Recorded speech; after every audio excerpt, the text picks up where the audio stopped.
नमस्कार साथियों, कुछ बात करें यूट्यूब चैनल पर एक बार फिर आपका बहुत बहुत स्वागत है। हम लोगों ने सुना है कि जो महाभारत का युद्ध हुआ उसमें 18 अक्षौहिणी सेना ने भाग लिया।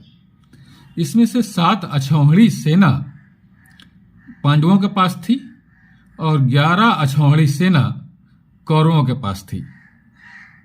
कुल मिलाकर के 18 अक्षौहिणी सेनाओं ने युद्ध में भाग लिया और ये युद्ध हुआ था कुरुक्षेत्र के मैदान में।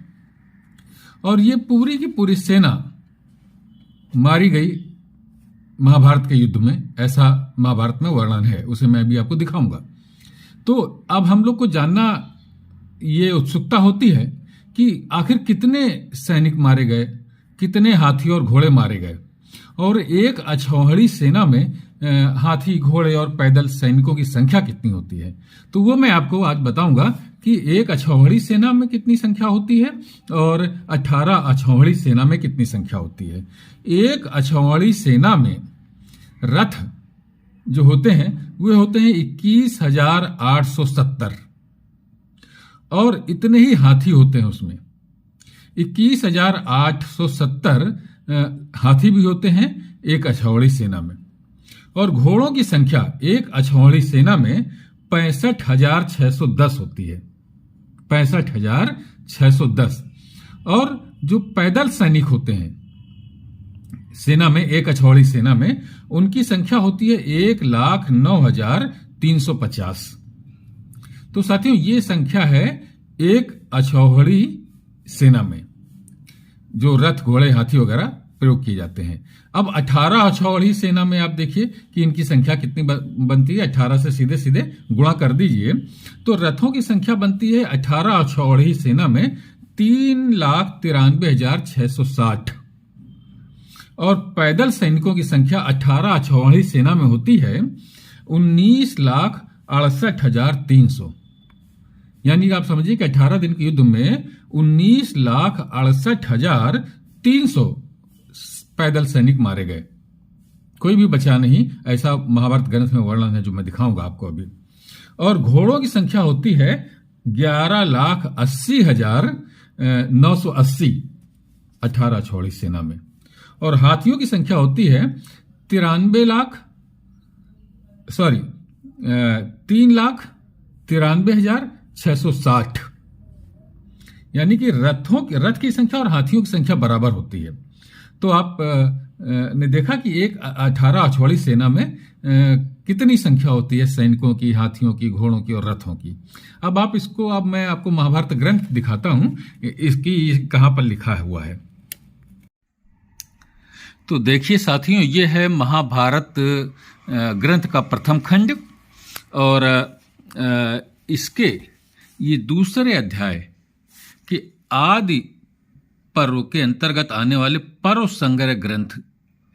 संग्रह पर्व में ये पृष्ठ 25 पर ये लिखा हुआ है कि गणित के तत्वों के विद्वानों ने एक अक्षौहिणी सेना में रथों की संख्या 21,870 बताई है। हाथियों की संख्या भी इतनी ही कहनी चाहिए। इसके बाद आगे वो लिखते हैं कि निष्पाप ब्राह्मणों, यानी कि ये जो उग्रसवा ऋषि हैं, ये ऋषियों में जो कहानी सुना रहे हैं महाभारत की, तो ऋषियों को संबोधित करके कह रहे हैं कि निष्पाप ब्राह्मणों, एक अक्षौहिणी में पैदल मनुष्यों की संख्या 1,09,350 जाननी चाहिए।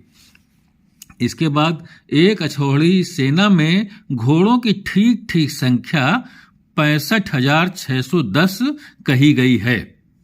तो अब ये देखिए, तो अभी इसमें फिर आगे लिखते हैं कि ब्राह्मणों, इसी गणना के अनुसार कौरव पांडवों दोनों सेनाओं की संख्या 18 अक्षौहिणी थी और अद्भुत कर्म करने वाले काल की प्रेरणा से समंतक पंचक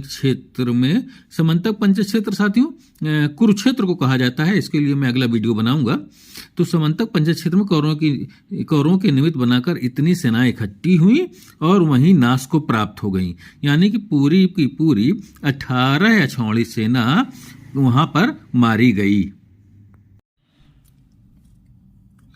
तो देखा साथियों आपने, 18 अक्षौहिणी सेना में हाथियों, घोड़ों और पैदल सैनिकों की संख्या कितनी होती है?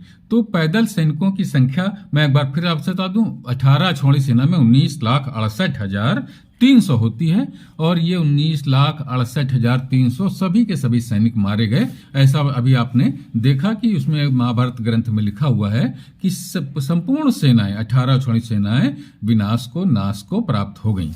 तो साथियों, ये है महाभारत, और महाभारत बहुत बड़ा युद्ध हुआ था।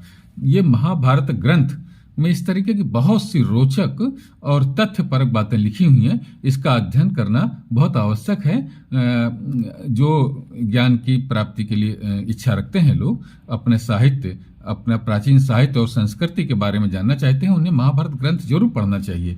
हम लोगों में भ्रांति है कि महाभारत ग्रंथ को घर में नहीं रखना चाहिए और उसे नहीं पढ़ना चाहिए। ये इसमें ही लिखा हुआ है, महाभारत ग्रंथ में। उसको मैं दिखाऊंगा अगले वीडियो में कि उसमें लिखा है कि महाभारत ग्रंथ को जरूर पढ़ना चाहिए और दूसरों को पढ़ाना भी चाहिए। तो साथियों, महाभारत ग्रंथ हमारे पास, हमारे देश में उपलब्ध है। हम लोगों का सांस्कृतिक और ऐतिहासिक ग्रंथ है। इसका अध्ययन करना चाहिए। ये हम लोग का सौभाग्य है कि ऐसा ग्रंथ हम लोगों के पास में उपलब्ध है। तो साथियों, 18 अछौड़ी सेना के विवरण के बारे में बस इतना ही। आपसे अनुरोध है कि इस चैनल को अगर सब्सक्राइब ना किया हो तो सब्सक्राइब करें, लाइक करें और अपनी टिप्पणियों से हमें अवगत कराते रहें। कल किसी और मुद्दे पर आपसे मुलाकात होगी। तब तक के लिए नमस्कार, जय हिंद, वंदे मातरम।